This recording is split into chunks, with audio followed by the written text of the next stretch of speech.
Your higher self says, okay, I'm going to give you something else. It gives you something else. A lot of times when you say no to something, the contrast comes in so fast, your higher self will just be like, what about this? And it's Mm. exactly that's aligned with you, whatever that price point is. It's very aligned. But you got to say no to it. That means saying no to the venue, no to the people that don't want to charge more. It's like the new people will show up that are aligned authentically with you. So that resentment is your body's way of communicating with you as a partner to say, hey, you know what? This doesn't align with you. Let's align more with this. So to summarize what I got so far is you've been very clear, by the way. So I'm very clear about what's going on. One is Mhm. that this block around money, obviously you want to start bringing in more money around the business, the healing services, and then the tangible business process that you help people develop. Mhm. But the other part of it I'm hearing, and I'm wondering if this is more of the issue, I don't know yet, is this clear offering that is authentic to who you are. Mm. That sounds like because there's like this lack of alignment. It's like you have it, but you're not quite fully aligned. And that in a lot of cases will slow things down because it's just energetically not aligned with the living cells in your body. They're just maybe you got 10 or 20%, but you don't have all 100%. So talk to me a little bit Totally. about all the things that you offer. What is the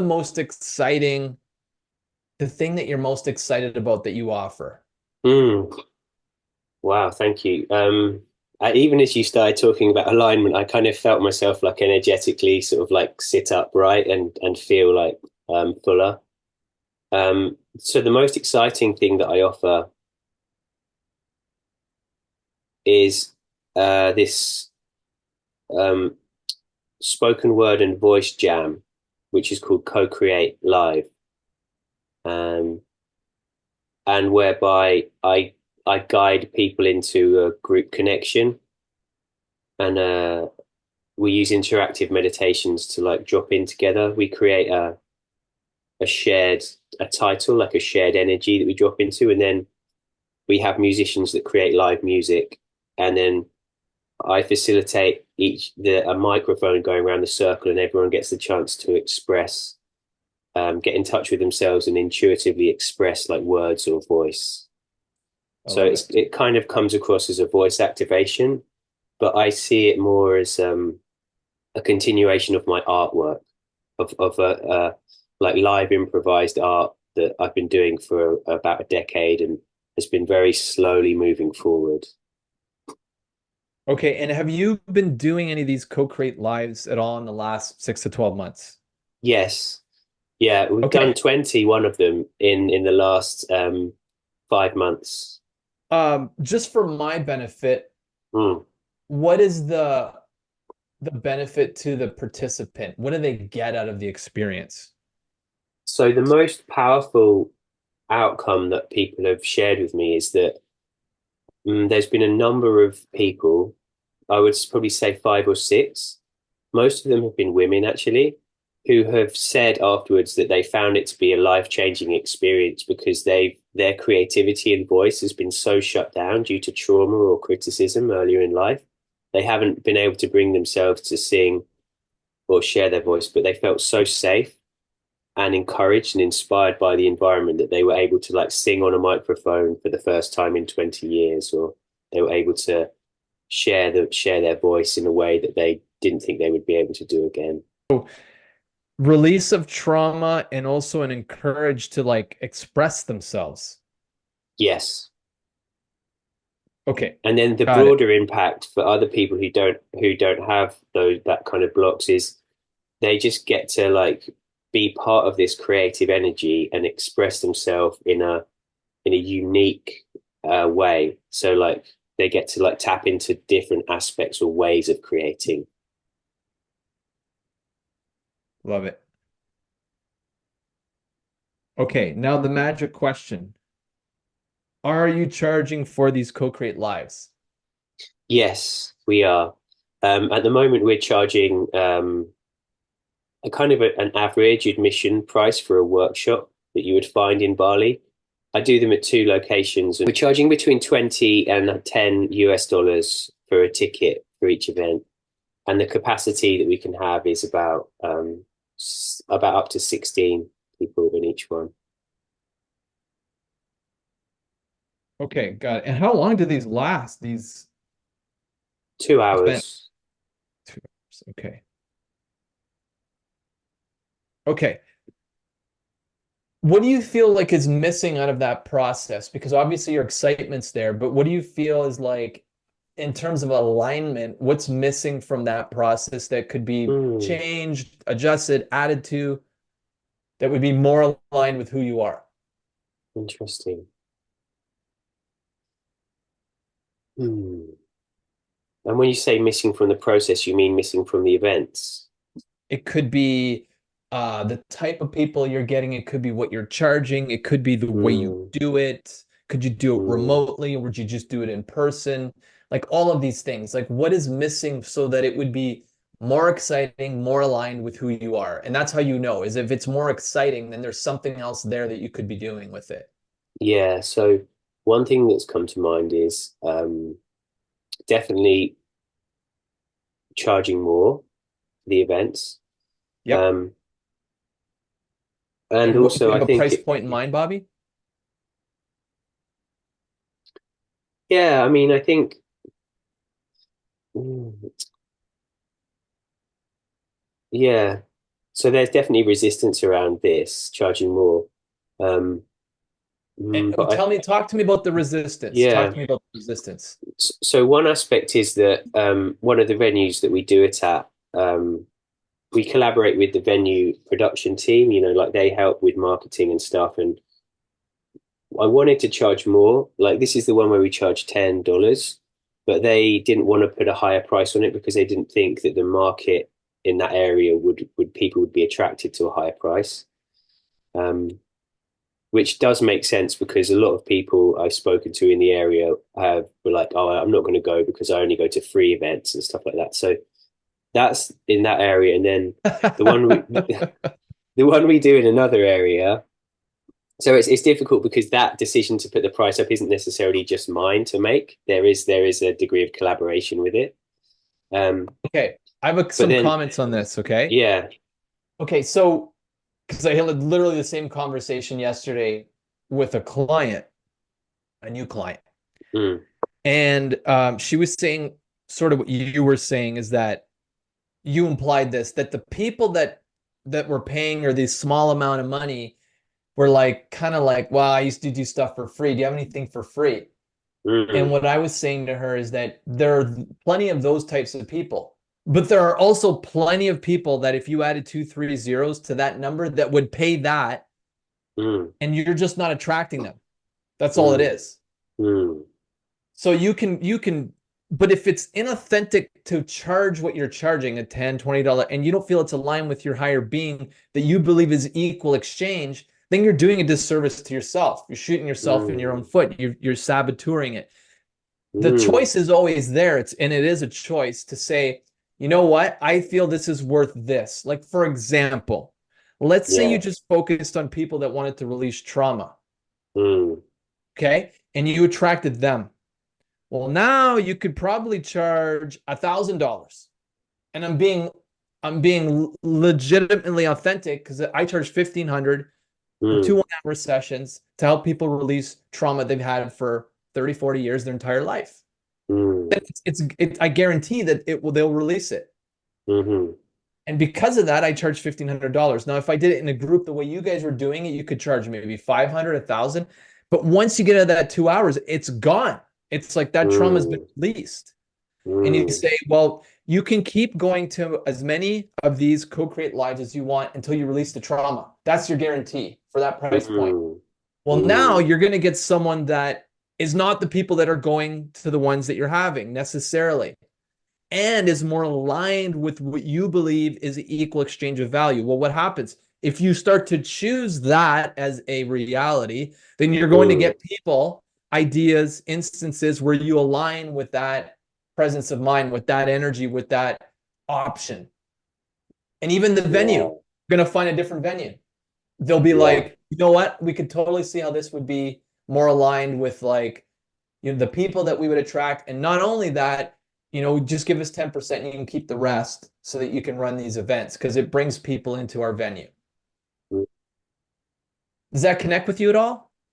Yeah, definitely. Like if I really think about it, I feel like there is a degree of resentment for the price that we're charging. And I mean, I also see these events as like the start of my funnel as well. So like I'm actually okay for them to like not be my main money generator. Like I would want, because so some of my other offerings are as well creativity coaching. Um, so I would, and I do make offers for people to have more expensive one-on-one sessions with me. And we've also also talking about, and a number of people have said they would like to do the sessions with less people and they'd be happy to pay more for less people to be in it. So it's a more personalized experience. So on one hand, I do see it as the start of the funnel, but I still also feel some resentment that it's like quite cheap, or and that's even led me to kind of like reduce the quality or value that people get in the session to like align it more with the price point. Yeah, you hold back. Yeah, yeah. You have more. You have this, like my wife will say to me, she's like, we're talking about clients, and I said, I got so much energy. I'm like, I can take more clients because I have the energy. When you have energy, you want to do more with the energy. But if Mm, you sit in there and you're holding yourself back, that's not authentic to who you are.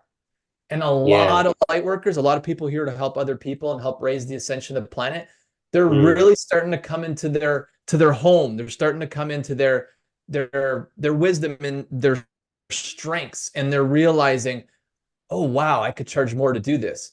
So you have to honor that new price point and you have to honor what you believe is consistent with what the value provide. And that's why you feel mm, the resentment. Your body's basically saying to you, this is not you. Be yeah. yourself. Honor who you really are. And then the Mm, ideas, the circumstances will align with that price point. And it might look totally different, but you got to be okay with whatever shows up. So the key thing is that to mm, take some action that connects with that idea, that future, and that will mm, then lead to the idea very quickly. It could be later today, it could be tomorrow, where all of a sudden another idea comes up. So the key is to activate that idea, be like, okay, and to be saying no to the other reality. And I'll give you an mm, example. So it means saying no to the 10, to not do it anymore, to cut it off, to be like, I'm not doing that anymore. That's a very clear to your higher self. That doesn't work anymore. Your higher self says, okay, I'm going to give you something else. It gives you something else. A lot of times when you say no to something, the contrast comes in so fast, your higher self will just be like, what about this? And it's mm, exactly that's aligned with you, whatever that price point is. It's very aligned, but you got to say no to it. That means saying no to the venue, no to the people that don't want to charge more. It's like the new people will show up that are aligned authentically with you. So that resentment is your body's way of communicating with you as a partner to say, hey, you know what? This doesn't align with you. Let's align more with this. Now, now that we've kind of talked through this, Bobby, what do mm. any fears come up to move to the higher price point? That's the next Yeah, definitely.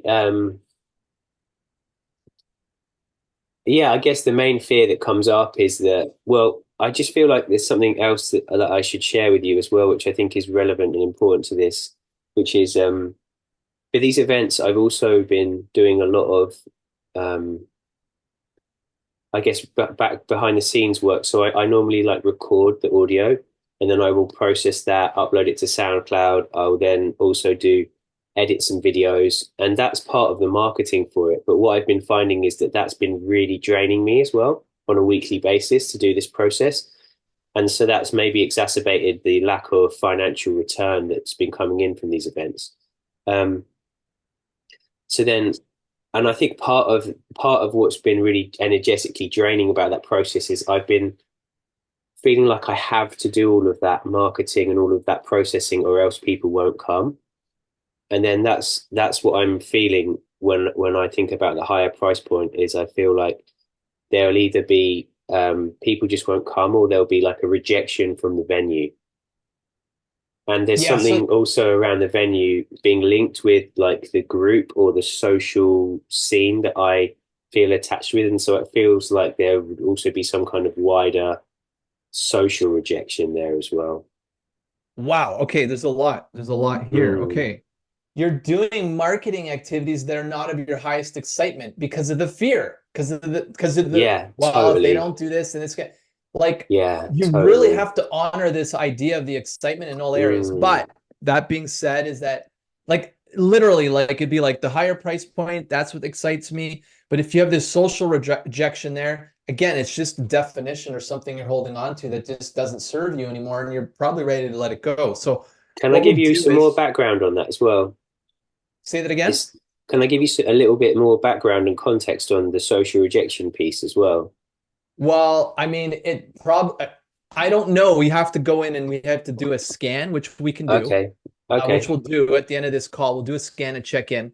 But literally, it comes down to feeling a lack of acceptance, feeling Yeah. separate. At the basis of it, that's all it is.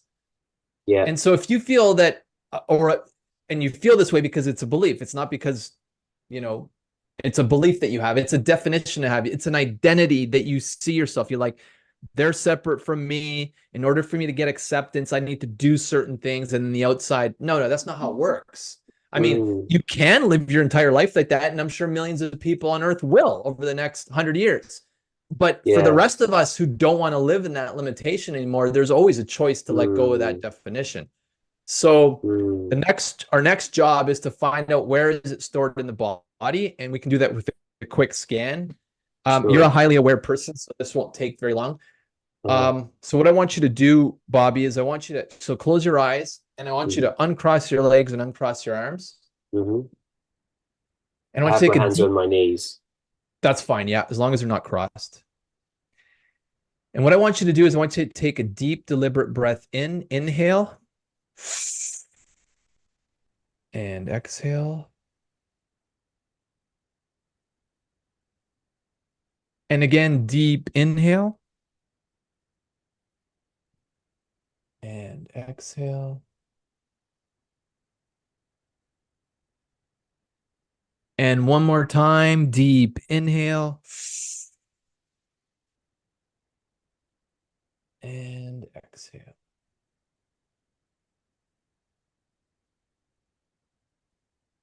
Okay, so what I want you to do, Bobby, is I want you to think about that social acceptance, leaving the group.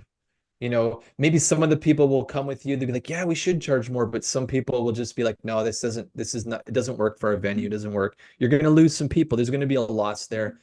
And there's going to be the feeling of separation. I want you to get in touch with that in your body.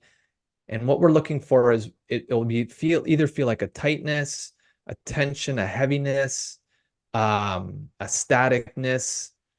Somewhere in the body, you'll feel that sensation that relates to that experience. Is there anywhere where you can feel that in the body? Mm. I'm feeling it in quite a few areas, to be honest, but it feels like it's starting at my like head, and there's a constriction in like my head that also then runs down to my throat. But I'm not feeling it so much in my heart, but then I'm feeling it like in my sacral, or just above my sacral and down into my sacral. Okay, got And it. if anything, maybe in my root, just almost feels a bit numb. Oh, at the base of the spine, your root chakra? Yeah, but this tension is in those areas that I described, I guess. My third eye, my throat, and my sacral. Okay, give me 1 minute. What I want you to do is we're going to do a scan of each area. So take another deep, deliberate breath in and exhale.